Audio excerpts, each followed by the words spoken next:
A very good morning, ladies and gentlemen, boys and girls. Welcome back to the cycle of life in real estate. The last two episodes, we covered the journey from 0 to 65 years old. We spoke about buying, first home buying. We spoke about upgrading, depends twice, 3 times, 4 times. And we spoke about downsizing until the retirement. Today, we're gonna cover something very important. It happens between the age of 20 to 60, 65, I would say. Even until 70. Some people, they sell and buy investment properties. So we're gonna talk today purely about investment properties. We're gonna talk about properties. There's a lot of other investments. David can touch into those, but the fact, me being a real estate agent, I'm very keen and interested in real estate, not in shares or gold. So let's talk about investment properties. Everyone loves to buy investment properties, especially in Australia. We love properties. We love it. We love it. We love it. We love it. And very beneficial for us from tax point of view. You go to see your accountant before the end of the mission. Say, yeah, you know what? You should buy an investment property. It will save you money. So we're gonna come to Farid and we'll talk about how can we save money here and here and here and what we can do. Very interesting episode. Watch it and stay tuned. Now let's introduce my guest. Start with Ryan. Ryan from Mortgage Works. Thanks for having me over, Mez. Loving it. Hi everybody, my name is Rania Shashati. I'm a lawyer and my business is called RS Law Group. Hi everyone, my name is Farid Zaki and my business is APP Accounting and Taxation Professional. And good morning everyone, my name is David Kushan. My business is called Wealth of Advice and it's a pleasure being here again. Thank you. Thank you very much guys for coming. Now, in the last episode I thought of one of my clients, Liam. Again, Liam, we're going to talk about you again today. They have to bring Liam. They have to bring Liam. Collective free, advice. He's loving life. I don't know if he's going to call. I will invite Liam in one of the episodes. You're going to watch Liam, and he's going to talk about his own experience in buying an investment. He's going to learn a lot from this forum that we have today. But Liam, to summarize it, whoever didn't watch the other episode, Liam, he purchased a property from us for $460,000 of the plan, and he wasn't ready to commit to get a mortgage. He was planning his life really nice and early with the assistance of his mother. He was planning to buy it, save some more money. He had $23,000, which was 5%, he was he said, I'm gonna work hard. There's something to push me to work hard and save more money, and he will be settling on the property and enjoy it when he was going to be 19 years old. So it's 3 years project. Now, as we talk now, I'm selling the same configuration, in the same level, in the same building for $600,000. Liam made $140,000 equity. I'm not going to say profit, so Farid doesn't comment on that, so I'm going to make it equity. So $140,000 equity. But in the last episode, we were talking about upgrading and downsizing. But this time, we're going to talk about using investment properties, buying investment properties. So if I'm Liam and I come to you and, hey, Ryan, I bought this apartment. I made $140,000 equity. I want to buy a second investment. What would you do? What's the borrowing capacity for investors? What's the extra, I know that owner-occupiers, they get less interest rate than investors. Is that right? Is that the case? Correct, yeah. So when we're looking at an investment loan, obviously the scenario of, if he's selling his owner-occupied property, is he living at home with mom and dad? Is he going into a rental? There's those scenarios that can play out. But if he's got the equity, or he's got the deposit to go and purchase an investment property, whether he's able to afford living in his own occupied property is a different scenario again. But the interest rate, yes, is more expensive. Generally, you probably look at about 30% loading on what an owner-occupied rate is as well. That's on a principal and interest repayment. And then you've got the option of interest only, depending on the objective of the client, whether they're wanting to pay down a loan to reduce the debt or bring in cash flow, and that's probably a question for both of you over there. That is a more expensive model. You're probably looking at about an extra 30 basis points on top of that interest P&I rate as well. So when we're looking at investment loans, those are kind of the two options that we'd look at. One's for reducing the debt, one's obviously for creating more of a cash flow. So those are kind of the objectives that we'd sit down with the client, along with the advice of both of you, is typically finding out, which is going to be the best strategy for him moving forward.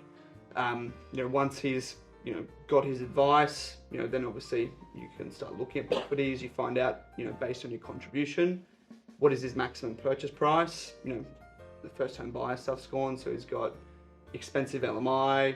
If he's got a less contribution, he's obviously got the stamp duty, he pays the same.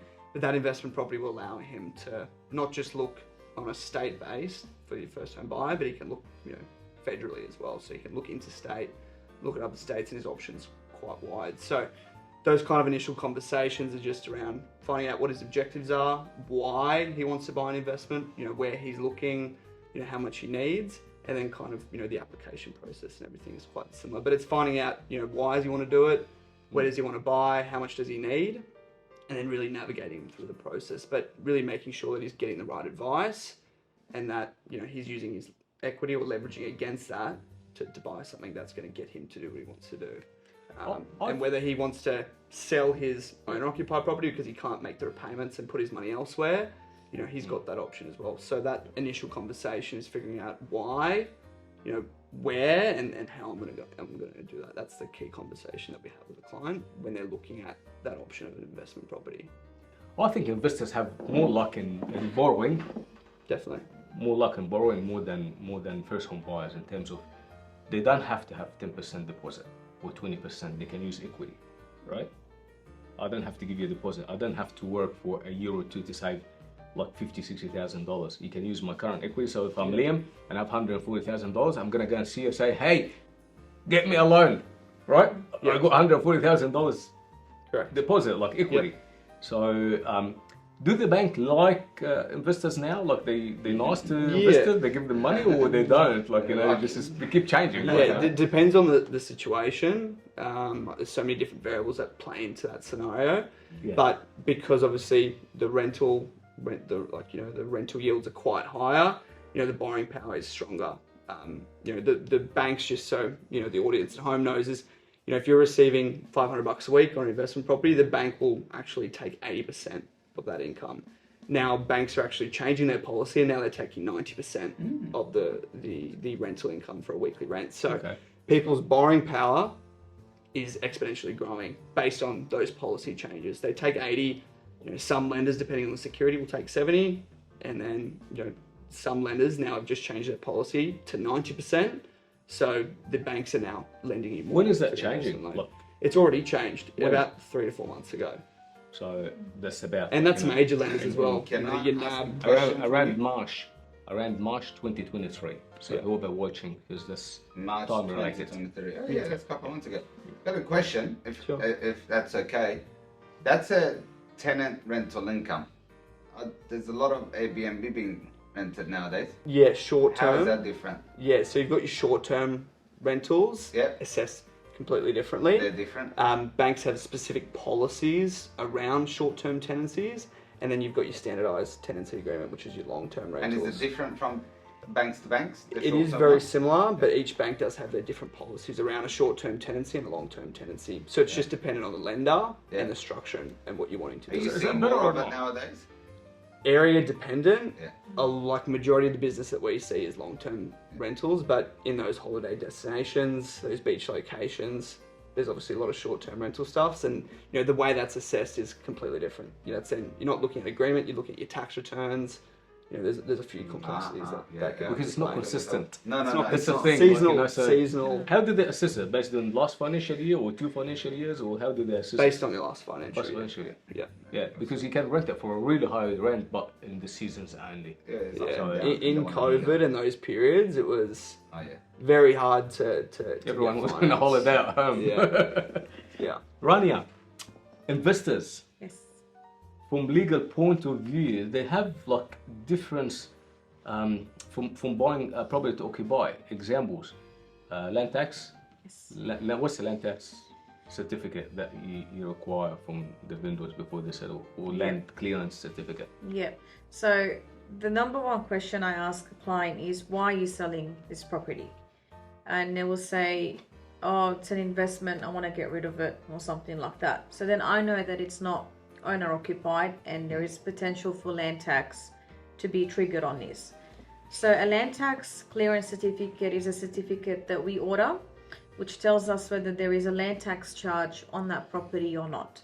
And if there is a land tax charge, that has to be cleared before or on settlement so that the purchaser buying it doesn't get the land tax charge on it. Now, we obviously need to know beforehand whether the client will be paying land tax or is currently paying land tax. Some clients don't know.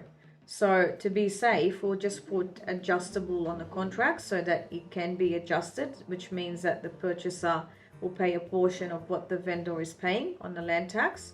It doesn't mean that the purchaser will pay land tax forever, unless obviously they're going to be using it for an investment purpose.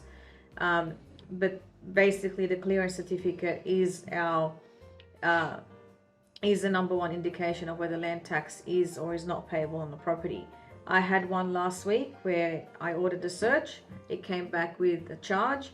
I rang up the client and I said, how much land tax are you paying? Because I need to know this for settlement. And he said, I didn't even know that I was paying land tax. So I said, did you get any letter from the valuer general or a notice of assessment or anything? He said, I don't know. I said, well, can you please speak to your accountant and find out? So it turned out that he was paying land tax, he just didn't know. And unfortunately, that is very common, especially for vendor cases. And that's why they need to have a good accountant that can manage that stuff for them and let them know what the land tax implications are on this particular property. Okay, excellent.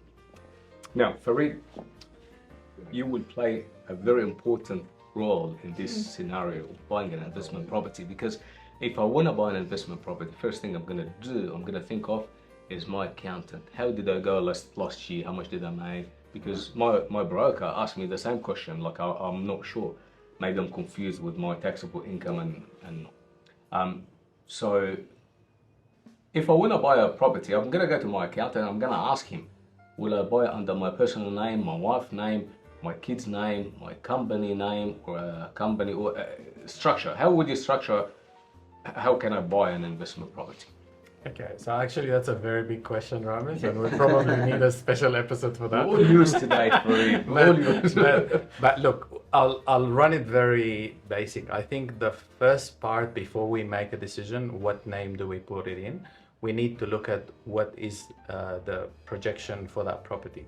So obviously, if it's a residential or if it's commercial property, what is it that you want to do with the property? Are you borrowing money? So is the property going to be positively geared or negatively geared? And the difference between the two is positively geared, where the rent is going to be more than the interest and the expenses that you're going to pay, or is it going to be negatively geared, so therefore the expenses is going to be more than the income? That then determines what you're going to put it. So you spoke about whether you put it in the husband's name, the wife's name, or both. It depends on their levels of income, because if, for example, your strategy is you're buying a property that's negatively geared, highly negatively geared, and you have one of the partners earning much more than the other, it could be a strategy where you can actually put the negatively geared more on the partner that's earning more money, because they can get more of a deduction. But remember, this is a cycle. So what happens is later on, that person will be subject to more capital gains than the other one. So you've got to remember that. So you got to think, is it positive or negative? Another thing you mentioned about a company, if you put a property in the name of the company, you don't get the capital gains exemption. So capital gains work out where you buy today and you sell in the future. Any gains that you've made, if you held a property for more than 12 months, you get 50% exemption. If that is being held in the name of a company, the company doesn't have that capital gains exemption, and the company pays a flat rate on the company tax. So it's obviously very important. Also, one thing you need to remember, if you're buying it in a company, make sure that the company is not a trading company, because if you are trading and the company goes bust, you also lose your assets. So you always need to think about not only from a tax strategy, but also from an asset protection strategy, to make sure that you're not putting your trading entity on the same as the ownership of the property. Obviously, there's other things that you need to consider depending on the age of the property. You might need to get a quantity surveyor report to work out the depreciation applicable on the property. And then finally, of course, in reference to the borrowing, to make sure that if you are borrowing the funds, so you're moving from a home principal place of residence to an investment, or you're using an equity, you need to remember what loan is claimed against what property. And that's very important, because it's only the loan that's used to buy the investment property. So if you're currently living in a home and you're using an equity, like you mentioned in that example, and you're putting a deposit on the second property, if the second property is purely investment, you can claim that. But if you're moving from the first property to the second property, it's only the loan that is actually left on the existing property. And that's very, very important, because if you are moving from main residence to an investment, it's only the loan that is left on that main residence that you can claim.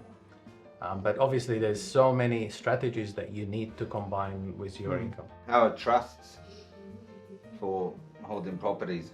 Okay, so obviously it depends on what type of trust, whether it's a unit trust Family or trust. a discretionary trust, Yeah. family discretionary trust, or self-managed superannuation. Yeah. Because self-managed superannuation, or SMSF, is also a Also type of trust. That's right. So obviously, if it is a unit trust, then the profit goes to the unit holders. If it's a discretionary trust, that at the discretion of the trustee that you distribute either capital or income. Yeah. But what I'm saying with structuring, is actually very important that you need to look what is it that you want to do with the property. If you're going to live in the property, or you're purely doing it for investment, because that make a decision. And then finally, of course, if you're buying it in a self-managed superannuation fund, if you are below preservation age, you are taxed on the income at 15%. If you're selling it and you're paying capital gains tax, you only assessed at 10%. Once you reach retirement age, after retirement age, all the income you're earning inside the self-managed super fund is exempt from tax, so there's no tax-free, and any capital gains is also tax-free. So that's a Up strategy. to the transfer balance cap. That's correct, yeah. Yeah. How about buying and selling when you didn't reach the retirement age, like, you know, when you're under You 60? self-manage, Inside Yeah, the self-managed super 10%. That's the tax treaty. You pay 10%. Capital gains you tax, yeah. pay capital gains of So it's 10%. less. If you're selling inside the self-managed super fund and you are below the preservation age, you pay 10% tax. Now, David, Uh-huh. how do you plan it for investors? How would you help them? This, what Farid was saying, this is structure Yes. is very key. And when we're starting out, and that's very valid, you want to reduce costs and expenses, and you want to put more towards the property, which is totally understandable. But your structure is like your foundation, right? Correct, yeah. And if you're going to build a 10-story and a 1-story, the foundation is going to be different, am I right? So it's important that basically you have, again, what am I trying to achieve? What am I hoping to get there? How many properties, so you can get the right structure happening? Some of the things that we help with, and you know, alongside everybody who is in this room and podcast, is to make sure they've got the right advice in that space, but also we help them with, okay, what are their strategies to help them pay down the debts quicker, so they can build up more equity. More equity means other investments, other purchases, and hopefully even achieving your goals earlier than anticipated by paying those properties down. We also look at the more properties you buy, the more liability and risk you're going to carry with you, and you need to look at who is dependent on you providing and servicing these loans and being able to pay them off. And then that's where the insurances comes in. So we can see, all right, well, which one of these, how much of the risk can you take on? How much of the debts can your equities pay? How much of it do you need to insure and transfer it to an insurance company, so that if you know, the unthinkable happens, you don't make it home one day, or you can't work again, you don't lose all these properties and you worked hard for all these years for no reason. And the other thing is, as you mentioned, Ramaz, we all love property. In Australia, especially if you're a real estate agent, our job is to, not everybody wants to diversify. Our job is to make you aware of it, let you know what other investment options are out there, and why we're recommending that you look at, you know, putting some of your capital in other areas. So you've got to diversify risk, and you've got a different type of return and a different type of investments available to you. So, and that's up to the person whether they want to take it or not, but we make them aware of it. What's the best investment you can see in Australia for someone to have as asset? Is that real estate, or some people they look into something else? To be honest, if you look at track records, and if you look at like just some of the indexes I've seen, if you just look at, if you put $100,000 into property or just ASX 200 Australian shares, and you just left it there, didn't do anything, it's actually outperformed it over the shares over a period of years. But the reason property looks better in the end, and you look like you've done more, is because you can leverage it. That is the key, the indicator and the difference between your other assets. For example, my $100,000, if I invested and I get a 10% return, I've made 10K. But as a property, I put 100% into as a deposit, and I get 400,000 of his money. I've made 10% again, but that's 50K now. So that's how the numbers look to the end, because you've got that leverage available. That's what looks better in the end. But if you look at it like for like, you've got other competing assets. And it's tangible asset, like something you can see, feel, and touch. Oh, yes. You've got investment into companies, you know, as a bare example, and like I said, I'm not endorsing anything or any company here, but you've got shares into Apple's, you've got your phone, you can touch it. That's yours, your money right there sitting. So that's just I have shares in it. Yes, you could. You got shares, you got, you know, different companies, like I said, none of them are recommending or endorsing it in any way, but you've got Buttons, you've got PHP, you've got Apple, you've got Tesla, name it. But, All these big ones. your real estate asset will multiply. You can borrow against it. You can have one property, right? And you can borrow against one property, Yeah. like in another 10 properties. But that's what David is saying about leveraging. The leverage. Yeah. So The leverage the is key. being able to use a security to buy more. Yes. While with shares, if you want to buy, you can buy a percentage where you can say put a 30% deposit and borrow some money to buy shares, but that's the maximum you can go. But any increases that happens in a property, you have more equity, you have more ability to borrow more. So it's basically using the bank money to grow faster. International properties. Yes. So Liam now, he's 4 years old. He's traveling the world. He went to Monaco or Venice, and he saw very nice studio apartments in St. Mark Cathedral in Venice. And he said, how much is it? And he found it's 300,000 euro. That's about like, 600,000 Australian dollars. And he decided to buy it as an investment property. He's learning a little bit of Italian now. And he comes to you, Rania, and says, hey, Rania, I want to buy a property international in Italy. Any advice? You can no, find the lawyer there. Can I be Liam in this case? This guy's living the dream. So it happens. Honestly, it happens. Like, I got a lot of my friends, my clients, myself, I bought some investment overseas in English-speaking countries. I don't like, I don't understand what they're talking about. But Farid, can you tell us about the international tax treaty with the Australian government? Okay, so it really depends. We need to look at the taxpayer first. So if the taxpayer is a resident of Australia, the law says you need to declare all income derived in Australia and derived overseas. If the person is actually residing overseas, so they are non-resident for tax purposes, so obviously don't need to declare any money from an overseas property. But only if they are residing in Australia for tax purposes, they need to declare rent that they're receiving from overseas properties. So what they do the tax return end of the year in whatever the country that they bought in. They Correct. brought it here to you as their accountant, That's right. and this So- sort of income or So- negative. Like if it's negative gearing, they still can claim it here against their income. So basically, it depends on. So it's worked out as foreign income. Yeah. The foreign income, the way it works is if there was any tax paid overseas, then we use that tax as a credit against the Australian tax. And if the Australian tax is higher, then you have to pay the difference between the Australian tax and the foreign tax. If the Australian tax is lower, you actually lose the foreign tax. But most of the time, the foreign tax will be a little bit, the Australian tax will be a little bit higher. So therefore, you will need to do a top-up tax.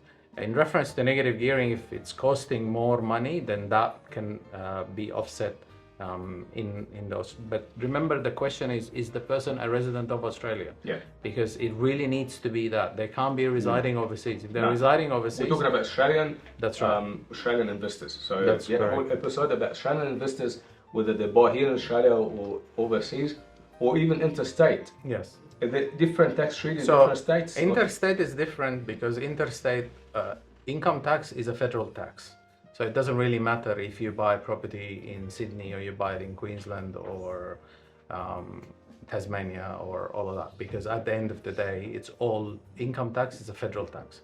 It makes a difference from a land tax point of view, because land tax is a state tax. So it's assessed on every state differently and depending on the holding that you have in each of the states.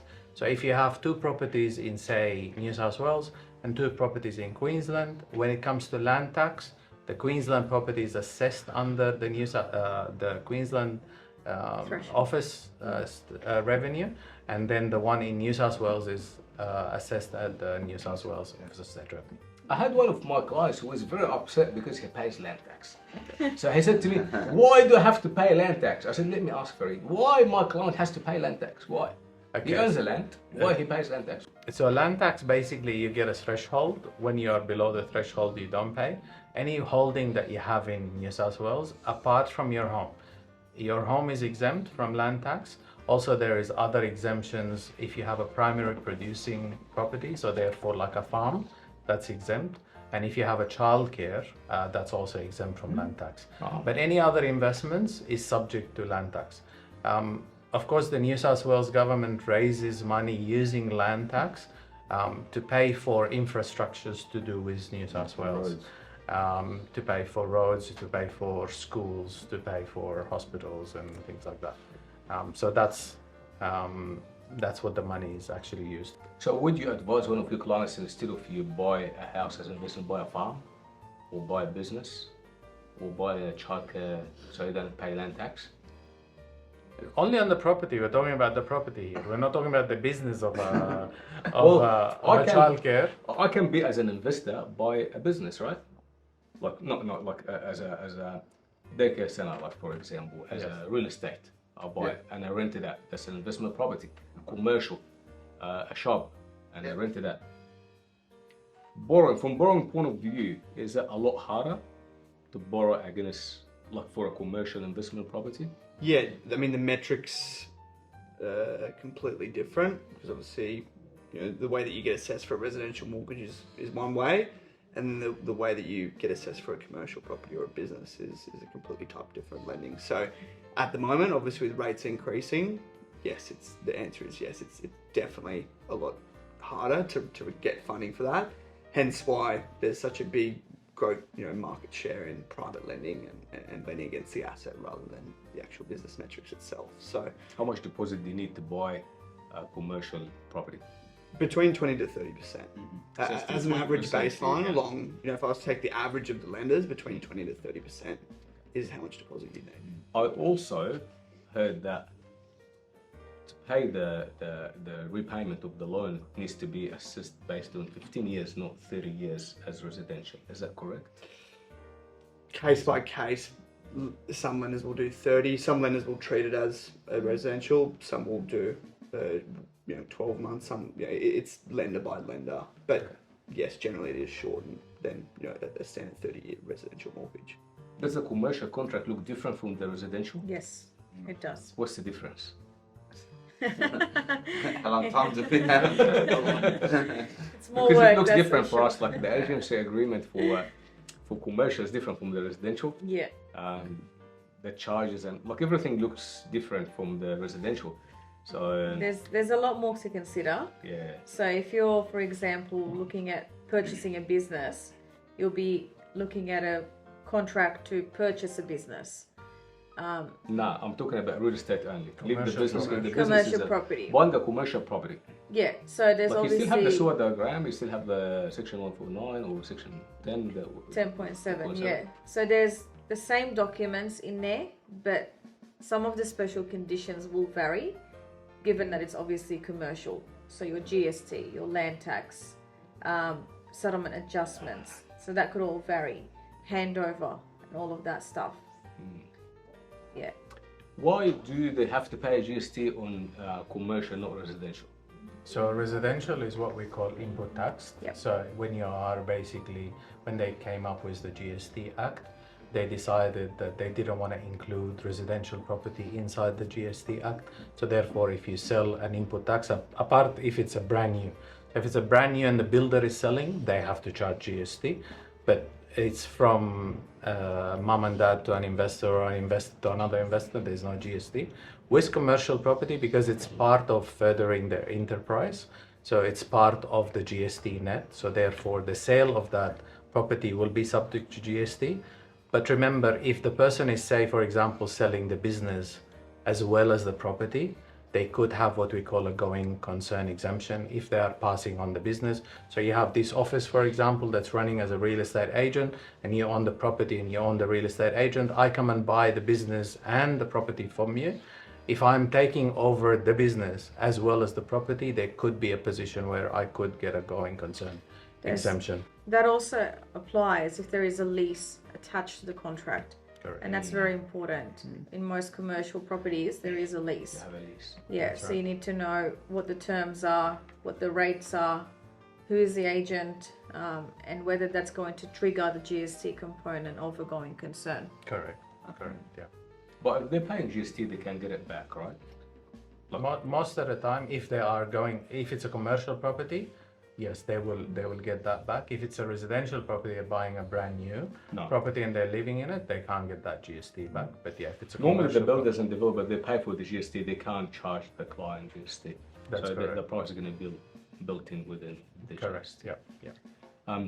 Do you like, as a financial planner, commercial property? Would you recommend it to clients, or as part of being advising to have a diversity in the investment, like in a portfolio, would you tell them, like, have an apartment, have a house, have a commercial business, or like, you like that in real estate? It's diversifying the risk. We like diversification, that's to say that. But as financial advisors, I personally don't give advice about. We recommend property as a vehicle for them to create wealth, but we don't advise it specifically buy residential in this suburb, in this estate, to buy commercial in this suburb, on this estate. That's where we need the help of someone like you and someone who's got that property knowledge and experience and license to be able to give advice in that area. But overall, we like a diversified risk, and then again, it depends on what they're trying to achieve and what their goal is. If they've got a few residential, might be good to get a commercial one. If they're running a business and they want a commercial one and they want to move into it, then you got different aspects and scenarios with that. You can use it towards as a business purchase, but you could also look at it as a self-managed super fund purchase. So really depends on what they're trying to achieve. That's really the important part about it, and the long-term goal, and how is this specific purchase, whatever it may be, will help them get to where they want to get to. How will it be complementary to it, or will it work against it?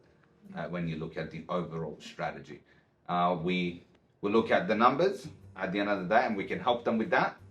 But the property and which property really comes down to the real estate agent and the trusted advisor. Let's talk about, sorry. I wanted to mention about outgoings. Yeah. So this is something very important in commercial and industrial. A lot of times when you have a commercial property, the tenant is actually paying all outgoings, whether it be land tax, whether it be council, water, and all of that. So that's a factor that sometimes could be an advantage in a commercial property, where the tenant is paying everything. You only need to pay the mortgage. So that's an advantage, but obviously depends on the contract. Another thing is in reference to part of the investment when you are doing it in like a commercial commercial sense against the residential is the borrowing capacity is different. So you need sometimes a little bit of a higher deposit, so therefore it's a little bit harder to get in. But the tricky part is you got to remember that sometimes with commercial and industrial, it's riskier because you could have no tenants. So you might buy a shop in a place where, you know, something changes and that shop cannot be rented anymore. With Very true. residential, it's very hard Yeah. to find a residential that will not rent out.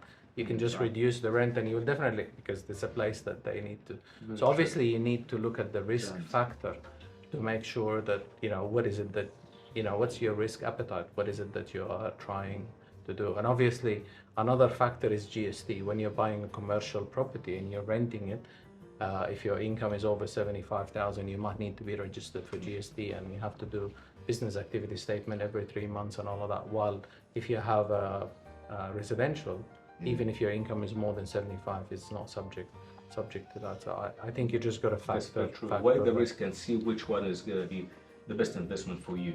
Yep.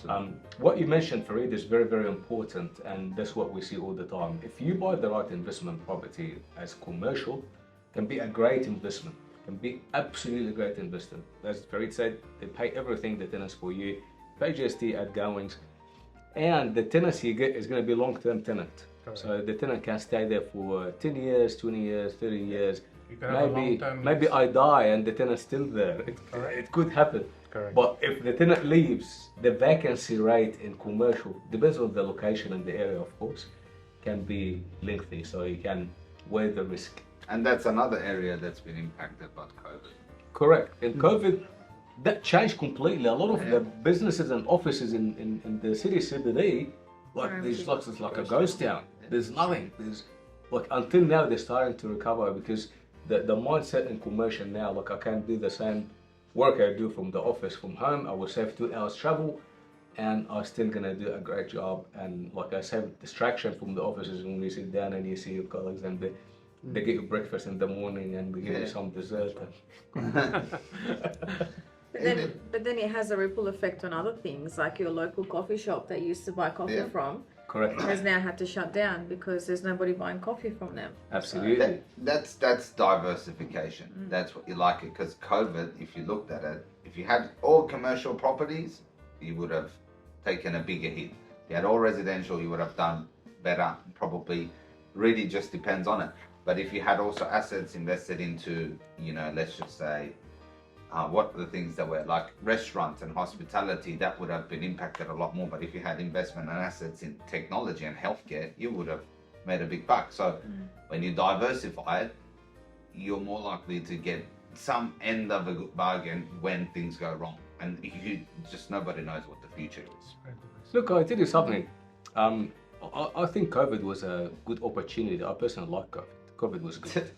We learned a lot from it. We learned a lot of lessons. Like we went through it. We, like we survived.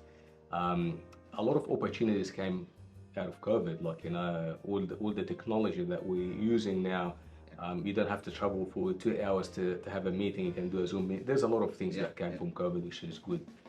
We're very grateful for COVID. Thank you. Borrowing on commercial. I'll go back to the is it like the interest rate for commercial loan is a lot more than residential? Yeah, How typically. You'd probably be looking between 0.5% to 4% Extra at a standard from base. residential. Correct. All right. One more question. I want to wrap this episode talking about the self-managed super fund, because when the self-super managed fund came to play, we all loved it. I couldn't believe I can buy a piece of real estate using my super from now. That's actually a good idea. That's a smart move. That happened, what, 10 years ago or something, roughly? About Been longer than that. I don't know on top of my head. around 10 years. Like I remember around 10 years when they started, you can buy a property with the self-managed super fund. And we started to investigate about lenders. So the issue wasn't the buying the property in commercial. It's the change was you were able to borrow to buy